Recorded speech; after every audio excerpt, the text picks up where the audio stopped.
Welcome into the Warchant.com report as Florida State gets set to take on North Carolina, coming off the heels of a loss to Notre Dame on the road. We'll talk about that game and the upcoming game here momentarily. First, attention to detail here. Game time, fellas, has been moved from 7 o'clock originally on ESPN. It has now been picked up by ABC for 7:30. Do want to mention, obviously, as you can see on your screen, that's Gene Williams and Irish fellow, both at Warchant.com. Jeff Cameron with ESPN Radio. And I should also note that, as always, on Warchant TV, tune in to me and Tom Lang for the pregame show. And then afterwards, after the game, right after this time around, as always, Gene Williams will join Tom Lang for a postgame. And you guys can call into that show, ask questions, all that good stuff. We enjoy your comments and queries. All right. I guess we'll get started with the aftermath of the Notre Dame game. What do we want to take from that game? Florida State falls 42-26. There's some good, obviously, on offense. There's some bad on defense, but they're in the game on the road against a team that really we thought had a chance to throttle Florida State. Gene, I'll start with you. I guess, has the offense made real progress now from the start of the season, the group we saw against Georgia Tech, to what we saw just the other night against Notre Dame? No, so I take the easy one, leave the defense for Ira to talk about. So it's good being the boss. I mean, how could you not say they haven't made progress? I mean, this is a team that scored 13 points against Georgia Tech. And how good is Georgia Tech's defense? Well, Syracuse throttled them for 37 points. So that was a really bad defense, and you got completely stifled in that game. They turned around last week, scored 26 against a really good Notre Dame defense. And it could have been more. They left some points out on the field, Jeff. Mm-hmm. So it's there. They put up over 400 yards. And they're also passing the eyeball test. It's a fun offense to watch now. I mean, with Jordan Travis out there spreading a team out horizontally, vertically, you're seeing LaDamian Webb start to really come into his zone. He looks like a really solid running back. And heck, even the offensive line is showing moments of competency. So, yes, the offense, I think, has made significant strides. And I think it's Jordan Travis, as long as he stays healthy, and I think the line's going to continue to improve. I think the offense can even get better as the season goes on. So, yeah, at least there is something positive to hang our hat on right now. Yeah, Gene, I think what you're describing right there is a group that found an identity, and that identity begins with Jordan Travis and scheming around his skill set. It also helps to protect the offensive line in doing that, because you get him moving and you get him outside the pocket, and that allows us some things to open up. The mere threat of a run game out of a quarterback who's actually really good at it. He's not just a quarterback that can run. He's a really good running quarterback. Ira, we switch sides. You've got the more difficult task, my man. Was there anything that you saw in this game from the defense that point to positive signs to come, something that you could hang your hat on that would allow you to perhaps wax poetic, as Gene just did, about the offense? Anything you got there for the defense? You hope that they can take something from the second half. You know, really, all of the chunk plays, the biggest plays in that game really happened in the first quarter and a half. But there were so many of them. That's how they scored 28 points right off the bat, that it was overwhelming. And, you know, the second half, Notre Dame obviously was not trying to light up the scoreboard. I mean, they only threw a handful of passes in the second. I think Ian Book might have thrown 8 passes in the second half. He didn't throw any of the last drive or two. So Notre Dame was doing what they do. They were running clock, going with the power running game. So Florida State's defense didn't have to guard against as much, but they didn't give up as many of the big plays. Instead of 65-yard runs, maybe they're giving up 10-yard runs or 7-yard runs. So there's some progress. The biggest, thing I think for the FSU coaching staff to hang their hat on and hold on to is the last possession, the last drive, when Notre Dame got down into the red zone. And, it was kind of a nice little battle there where Mike Norvell's calling timeouts and Brian Kelly's like, okay, well, I'm going to keep trying to run it in the end zone if you're going to keep calling timeouts. And at the end of the day, Florida State got the stop. I don't think, we watched this football team a lot the last several years give up in those moments, and this team didn't. So that's something you have to hold on to. Now, whether or not they can maintain that effort and focus and discipline for 4 quarters, we have not seen that at any point. So it's hard to predict it's going to happen going forward. But that is the one positive from that game. Yeah, it could be a sign, a shift in culture change there maybe. Obviously, you had fight in this team in a game that, for all intents and purposes, was over, and yet there they fought. They continued to battle. They got to stop. They actually played that play exceptionally well, something they hadn't done the entire game, which was they strung it out, obviously. Then you saw the spill there, and At the end of the day, that's how it's supposed to be played on all those outside zones, all those outside runs. But for Florida State, they saw a glimpse, and certainly they saw a fight. That leads me to my next point, and really this goes to either one of you who want to chime in next. This is, to use the phrase I just used for all intents and purposes, a lost season. I mean, Florida State may now be showing signs of life enough to win, 3, 4? I suppose there's a path to 6 wins, but they're not winning anything of significance this year. What has to happen from a coaching standpoint, guys, for the rest of 2020, and I guess on into the offseason, to put FSU in a position to be a program that we can all hang our hat on and be proud of, to be a winning program in 2021? I think that you're starting to see some signs of things you can build on. I wrote about it in the 3-2-1 piece I posted over the weekend. I guess on Monday morning. They're identifying guys that they can win with. And I think on offense, as Gene talked about, I think Jordan Travis is a guy you can win with. Whether or not he's a quarterback of the future for Florida State, we'll have to see. But he's a guy you can win with. LaDamian Webb is a guy you can win with. I think the offensive line is playing it a way you can compete offensively now under Alex Atkins. Tamorian Terry's playing as the way a dominant receiver can play. That's a nice nucleus to kind of give you something to going with the rest of the season. I think defensively, it's going to be a continuation of identifying these young players that have potential for the future, that are at least going about things the right way. Now, Steven Dix has not played well lately, but I think you need to keep using him. DJ Lundy, they really like the players they brought in, the transfers. Miko Dotson, Mike Norvell talked at length about how much he likes Miko Dotson. Identifying those players that you can win with and flipping the culture and then building with them going forward. And I really think, some people are going to disagree with me. I think that by next season, Florida State can be to a point where they can play with and beat those other second-tier teams. Yeah. I don't think they're that far away from that. They are, probably 3 years away from competing with the Clemsons. But I think by next year, if they continue to do this, change the culture, do what they can do from a scheme standpoint and fill in some of the gaps, I think by next season, they could be a team that you go into most games feeling pretty good about. I don't know if you guys agree or not, but that's where I think they're at.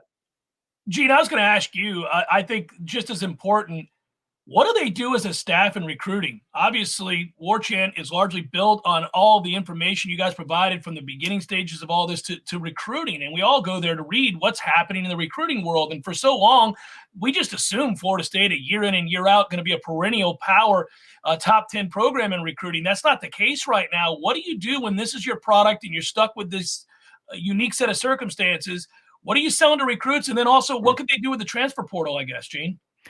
Well, it's always playing time. You go playing time. If you're a player, especially if you're a defensive end, you're a linebacker, look at what we got, man. You can go out in the field right away. But you're right. I think the transfer portal has changed the dynamic of everything. You can get better pretty quick here, and I think Florida State can do it, especially at the defensive end position. You look at it. Florida State is last in the nation right now in sacks. And you look at the numbers, whether you do the advanced analytics on Pro Football Focus or just look at the numbers. I mean, it's awful. I mean, the 8 worst players on 8 of the last 10 players on Pro Football Focus for Florida State are defensive ends or linebackers. They're just massively underperforming there. So you need instant help at that position. So I say that's got to be the priority in recruiting. Now, you don't have the product to sell that you normally do. So this is where your player evaluation is going to have to come in handy. You're going to have to outwork other teams because you can't walk in with the garnet gold on your shirt and go, oh, just come to Florida State, and kids would usually do that. Now you're going to have to outwork the other teams in the Southeast to get them to come to Florida State. That's not easy, but I think you have a pretty good staff that could do that. So defensive ends, linebackers, you're always going to want offensive lines, but Jeff, you and I talked about it off the air. Yeah. They've actually got a pretty solid nucleus there. I like what I'm seeing the young guys. You always want to load up on offensive linemen. You asked me a month ago, I would have said offensive line. I've switched now, man. I think you got to really focus on that defensive line, that linebacker position. Well, all this doesn't bode well for Saturday night's game. We got to take a look at the opponent. When we talk about the problems at defensive end, we talk about the problems at linebacker and defensive line. You're going up against a team that can really run the ball, the number 5 team in the nation in North Carolina. When we come back on the Warchant.com report, we'll take a look at UNC next. Are you the ultimate FSU fan?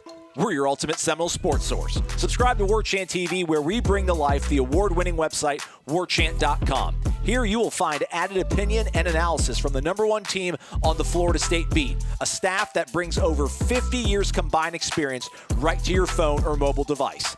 Unmatched digital storytelling, original recruiting content, access to the top prospects in the nation, unflinching post-game wrap-ups, and the daily podcast Wake Up Warchant. All free of charge every day right here on YouTube. Subscribe to the channel and use the promo code WARCHANT30 for a risk-free 30-day trial of premium access to warchant.com, home to the most active, passionate FSU community online, featuring exclusive insider access you won't find anywhere else. You're the ultimate Florida State fan? Connect to warchant.com, your ultimate Seminole sports source. Noles taking on North Carolina Saturday night. Go Campbell Stadium. Hey, there'll be some fans there. Should be all right. 7:30 kickoff, by the way, on ABC. We'll go back to the Warchant.com report. I should note that. UNC got to 3-0 and #5 in the nation. Whether you think they should be there or not, that's irrelevant. They are 3-0, 31-6 over Syracuse. 26-22 had a scare against Boston College. Kind of a weird game there. And 56-45 this past weekend against Virginia Tech in a wild shootout. That's a game where they gave up not only 45 points, but 260 yards of rushing to Virginia Tech. We'll touch on that when we get to North Carolina's defense. But we start with North Carolina's offense. And, Gene, I'll begin. Sam Howell, obviously a guy that could have come here, unfortunately, was kind of tied to Walt Bell. And when Walt Bell left, Sam Howell left. And now he's starring for North Carolina. He can use his legs to pick up yards. He's really throwing the ball over the lot right now. They've got a veteran offensive line, absolutely loaded. They've got a tandem of running backs and Michael Carter and Javonte Williams. They had almost, 400 yards rushing nearly against Virginia Tech. So let's start with Sam Howell, the guy that makes the engine go here. What's he bring to the table, and what's he done to make North Carolina's offense so right now dangerous? Well, he's just good. I mean, we know that. We've seen him. He's a really good quarterback. Florida State saw somebody kind of similar to his skill set last week, I think, and Ian Book's the same kind of thing. I mean, he's completing about 70% of his passes. And you think he's a running guy, but he uses his legs more to buy time to find guys down the field. You look, he doesn't have huge rushing numbers, but you know what makes a quarterback really good, Jeff? It's a really good offensive line.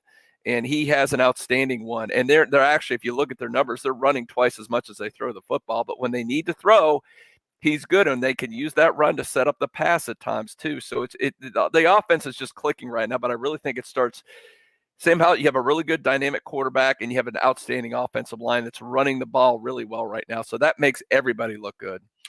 Without question. And, unfortunately, Ira, shipped it over to you. We can talk about how good a runner Michael Carter is. Javonte Williams is also a really good runner. We saw Notre Dame had a 1-2 punch. North Carolina's got a 1-2 punch. Notre Dame had a great offensive line. North Carolina's playing just as highly on the offensive line. Really probably a bad stretch of matchups here for Florida State's defense currently. Is there anything they can do to try to slow this offense down? Are we going to see anything different? Yeah. So what was the next segment we were going to talk about? Yeah. I look. I mean, it's. I give her all the easy ones. You would like to believe that there's going to be some improvement, but there's going to have to be a ton of improvement. I mean, and one thing, if there's a sliver of I guess hope, you would say, for Florida State's defense, two things. Number one, what they did against Virginia Tech is a little bit skewed because Virginia Tech had some guys out due to COVID. They've been hit hard. I think that team's been hit pretty hard by COVID the last couple of weeks. And then the other thing is, they're going on the road. North Carolina did not score that many points when they went to Boston College. Now I did look back to last year to see how that trend was. Maybe Sam Howell just struggles a little bit on the road. They had some good games on the road last year, so I don't think that's the kryptonite. But you play, offenses play better at home than they do on the road. So that's one possible thing. Florida State's going to be at home. That might give them a little bit of an advantage or something to equal things out. But yeah, in terms of tangible factors and what we've seen, past history being the best predictor of future performance, it's going to be a tough afternoon. I think Florida State might, we do think it's going to be kind of a track meet. If Florida State can match score for score, that would be good. But really, the biggest thing is they have to create a turnover here or there. They're not going to get enough stops. I don't think to beat North Carolina.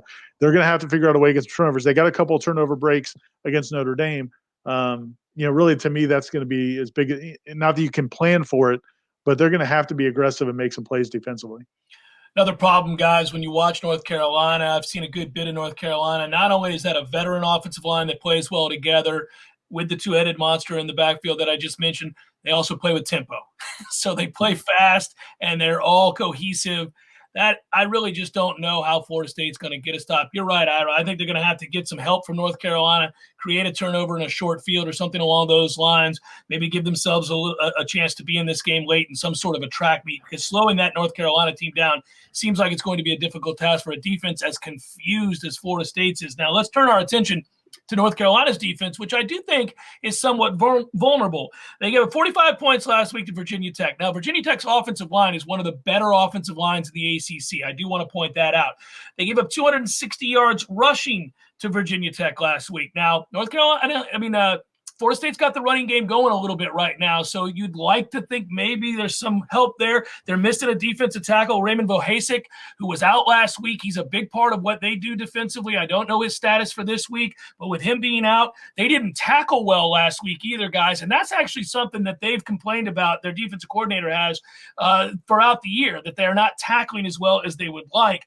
I would ask you this, and Ira, from what you've seen from North Carolina, when you look at those numbers, are the Tar Heels better against the run or the pass? And is there anybody really beyond who I've mentioned already? They got some guys out in the secondary as well that Florida State has to worry about on that side of the ball. Well, I think the biggest thing is just going to be handling the pressure they bring. I think that, when we talked to Kenny Dillingham on Monday, he said that they're going to bring pressure. They're going to force the issue. They're going to bring pressure from different angles. And my biggest concern, I think, is that young offensive line. I think Notre Dame felt like they could win up front with their front four. They did blitz occasionally, but a lot of it was just, hey, our front four is going to be better than Florida State's offensive line. It didn't really work out that way. Florida State's offensive line did a really nice job handling some of the twists and stunts. But I think North Carolina is going to present a new challenge.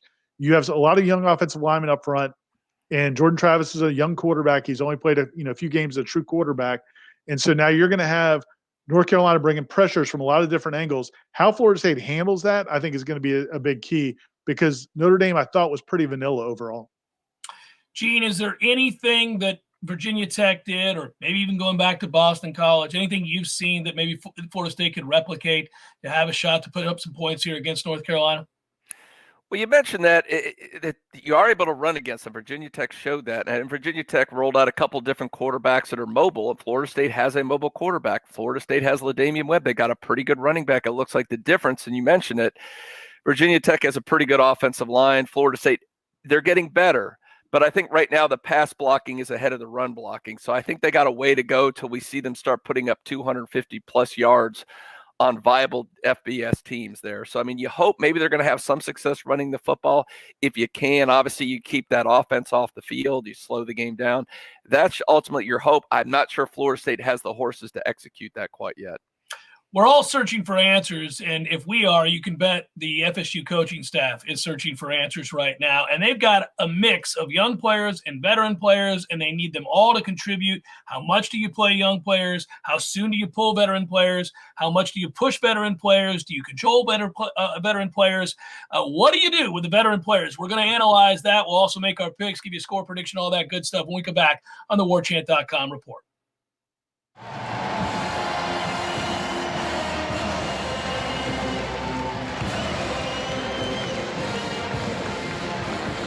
Welcome back to the Warchant.com report. Reminder real quick before we get into this segment about veteran players underachieving and what we're going to see the coaches do with them, or what should they do with them. The Warchant.com TV show, Warchant TV, I should say, on YouTube, houses the pregame show that I do with Tom Lang, and also the postgame show that Gene Williams hosts with Tom Lang. And you guys are invited to participate in that, call in, ask questions, do all that good stuff. It'll happen again this Saturday night when Florida State takes on North Carolina, 7:30 kickoff on ABC. Now, to the question at hand, Marvin Wilson, Corey Durden, Emmett Rice, we could go on down the list, Leonard Warner, Janarius Robinson, a host of other players, Joshua Kando, amongst others, just not playing good football, not consistent. There's no push really from this defensive line. There are a lot of veteran players who we've had questions about. And I guess, panel, if you will, you guys chime in as you will. How do you handle this situation? What should the coaches do with veteran players that are underperforming? I mean, I don't think you can just outright bench them all. I mean, you're going to lose the locker room. You can't do that. But I mean, there's no doubt when you look at some of the Janarius Robinsons, the Marvin Wilsons, Corey Durdens, those guys, they're not playing up to the level we've seen them play the last couple of years. It's kind of surprising. I don't know what the coaches can do. I mean, and you can't just bench. You know, we've seen what happens when you put some of the freshman linebackers. I think some of these guys are going to be good. They're not ready yet. I love Josh Griffiths. He's got a great motor. He is not physically capable of taking on a major FBS mature offensive tackle right now. He's just not. He may be in a year or two. He's not yet. I would say you can start. I would like to see their playing time being reduced and younger guys being worked into, or especially more defensive tackle. Let's see more Fabian Levitt. Let's see more True Thompson. Let's get those guys in there a little bit more, because the bottom line is Marvin and Corey, they're shadows of what they were the last couple seasons. I can't explain it, but they're just not. Yeah, I think it's there's almost two different approaches. I think the guys, like Gene said, the Marvin Wilsons and Robert Coopers and Corey Durdens, and Josh Kando, I would say I'll throw him in that group because he hasn't had enough opportunities to prove he can't get it done at this level. I think his best football, wherever it is still ahead of him. But those guys, I think you still need to try to figure out ways to make it work with them as it can. Some of the other guys that are seniors or juniors or some fifth-year seniors who've never really played well, and maybe you've given passes because they didn't get good coaching earlier or because there were coaching changes or whatever it is, you don't have any more time to invest in those guys, and that they've never produced at a high level. Those are the guys I think you need to be really reducing greatly their playing time, because the key to this season, the only thing you're going to get out of this season from a big picture standpoint is maybe winning some of those last 6 games, knocking off the NC States and Louisville's and some of those teams like Duke and Virginia. So you've got to help those younger players get to the point where they can help you win those games, because I'm not sure some of those older guys can. But the guys who've done it before, there's something going on there with Marvin and Cooper and those guys. We've seen them play well before. There's something – there has to be a button to push. There has to be a way – the way we've seen Tamari and Terry come back these last couple of weeks, something like that has to happen with some of those guys. It really is hard to put your finger on, because do we suddenly think Odell Higgins can't coach, and that's that group up front that's not playing well? Do we think Coach Marv, all three of us have talked to him extensively. He's a bright up-and-coming coach. We know he can coach. I'm not ready to say that Adam Fuller can't coach, but I know it's not a good look to constantly blame players, especially college players. But I got to tell you, at some point when you put kids in a position to succeed and they don't make plays, that's not scheme, that's not coaching, that's players. And they're stuck between a rock and a hard place, because you really can't fire all the players, as you guys are noting. And by the way, these coaches, they're not going anywhere anytime soon, nor should they. It's too early in their tenure. But I know fans every week, palms to the sky, wondering what's going on with the coaching. I think this is somewhat of an untenable situation brought on by an unprecedented offseason. And you're really watching it affect not only this defense, but defenses across the country are playing terribly. I mean, if you look at Texas A&M, Florida, I know we don't care about those teams, but look at the defending national champions. LSU can't stop anybody. Alabama gave up a record number of yards and 48 points last week. So I think defensive football has been adversely affected more than we ever considered by what happened without a spring. Right now, it's just a wait and see, and nobody likes that answer, guys. But I think they're kind of stuck, like trying to toe that line and figure out which veteran players you kick in the butt or you hug, or what, who's in, who's not. You're trying to identify it, but it's not easy, and they're clearly struggling. Well, in the point you make about everybody struggling defensively in college football, including those teams that have been really good defensively, we think about how far LSU's defense has fallen in 1 year. Florida's defense. Now think about Florida State was already at the bottom. So if they're facing those challenges, they didn't have quite as far to fall. They were already pretty far down there. But yeah, so that makes it, you wonder how realistic it is to expect more from Adam Fuller. The one thing that's interesting is, Adam Fuller, we asked him about that this week. He would not use it as an excuse. I think when Gene asked him, I asked Mike Norvell about it. The fact that other defenses are struggling as well. He won't accept his excuse either. Right. And they shouldn't. And as a coaching staff, you can't. Once you accept that, then you're basically telling the players it's okay to suck. So they can't do that. But you do have to wonder as an observer, how big of a factor that is. Let me ask you guys, have you seen a situation before when a player that is performing the level of Marvin Wilson, their first-round draft pick, talking, he was the #1 returning defensive tackle of a lot of publications. He was the highest rated Pro Football Focus defensive tackle in terms of grade. He's scoring in the 50s now. He was in the 90s last year. He's scoring in the 50s consistently. Have you seen a player that's been, I guess, as far as we know, he's healthy, have that kind of drop off from one season to the other? It just seems unprecedented. It's not just him. There's other players that are seeing similar drop offs.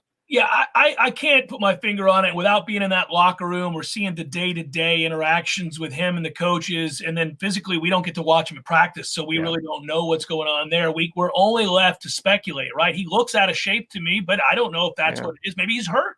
I hope he's not. I have no idea, but that's what you do. You're just throwing darts at a board. Is he disgruntled? Is he injured? Is he out of shape? Is he you begin to ask these things because there's nothing logical that explains how you can go from being a pretty dominant figure to really kind of obsolete. I mean, frankly, he's obsolete right now. And we can yell at Fuller and the defensive coaches, but if your front four can't neutralize or even get a push at all, you're not going to win too many football games no matter what you call. No matter if you're in a 4-3, a 3-4, whatever defense you call, if you can't win the line of scrimmage, you really can't win too many games. And that's shocking because none of us, and even publications outside of those that cover Florida State, they all agreed that that was the strength of this football team. It wasn't just our myopic eyes. It was everybody else outside of Tallahassee that said unequivocally, if Florida State has a chance to win games this year, it'll be because of that defensive line.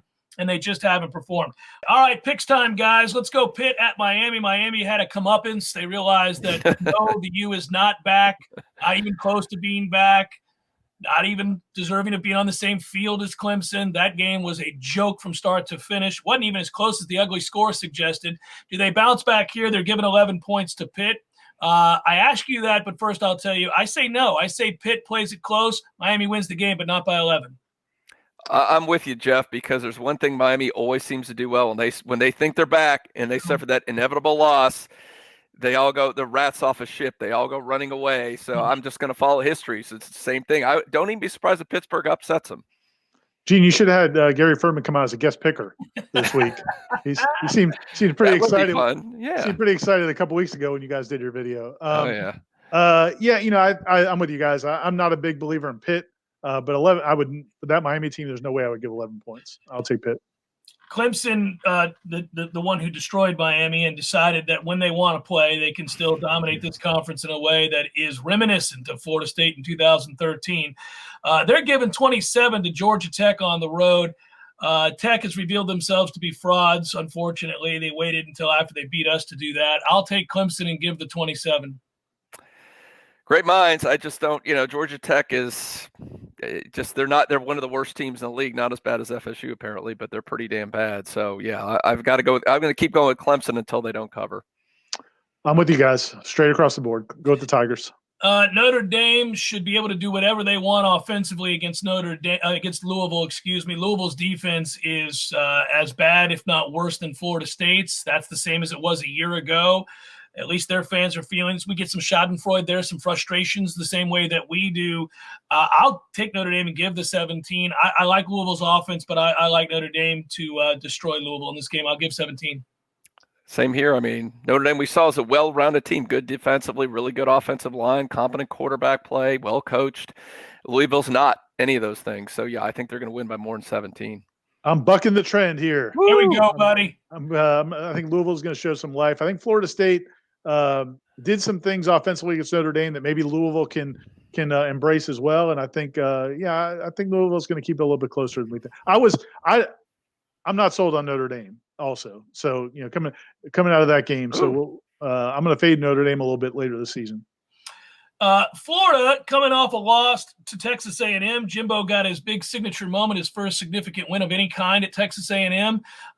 Their defense gave up a ton of points, but Florida's defense gives up a ton of points every week. I am kind of curious about this game because this is a reeling program at LSU right now. Yeah. They called their performance afterwards humiliating. Coach O did, and he's not wrong. I am curious, though, does Florida now feel sorry for themselves after really blowing any shot that they had to go to a college football playoff? They're given 13 here.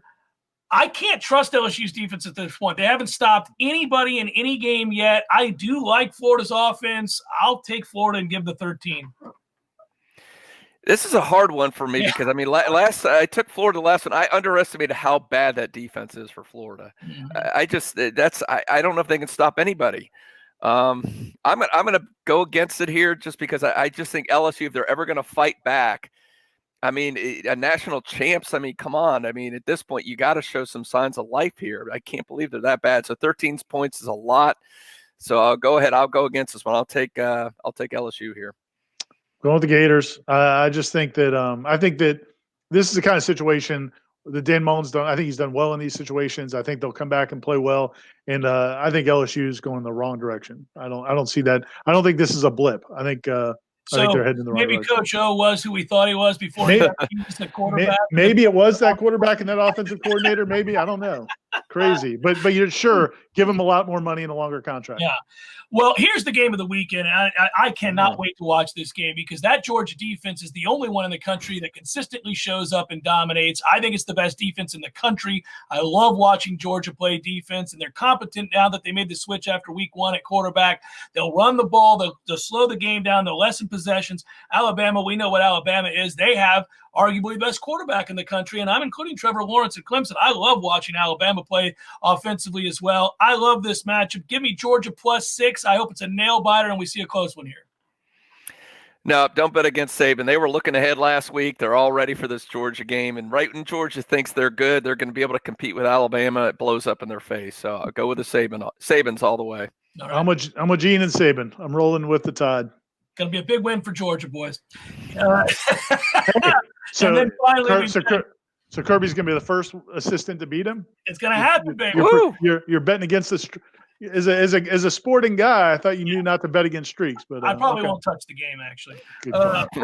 What I will tell you here is that last week we got out easy because I think everybody knew we were going to pick Notre Dame. Are we all three picking North Carolina? Moreover, are we taking North Carolina and giving 13?